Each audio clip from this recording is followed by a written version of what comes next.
মই কৈছোঁ নহয়, জীৱ জন্তুৱে যিটো ডিচিপ্লিন মানে নহয়, মানুহে নামানে, নকৰে। জীৱ জন্তুৰ যিটো ডিচিপ্লিন আছে, সিহঁতে সেই পোৱালিবিলাকহে সেইবিলাক দৌৰা দৌৰি কৰিছে। নাই নাই নাই, তহঁতে একো কৰিবলৈ অহা নাই নহয়, একো নাই, ডিষ্টাৰ্ব নাই কৰা, খানা খাই থাকে। অঁ অঁ।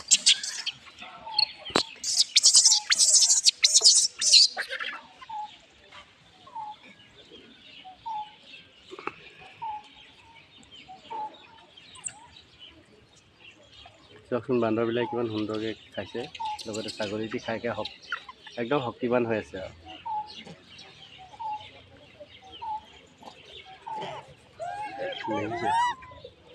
কি হ'ল? খা খা।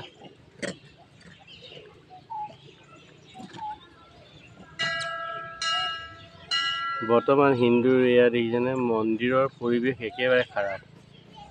মানুহে চব চেচ কৰি পেলালে।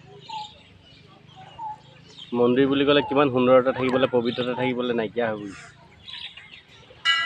এয়া আপোনালোকে চাওক পৃথিৱীৰ পৰিৱেশ।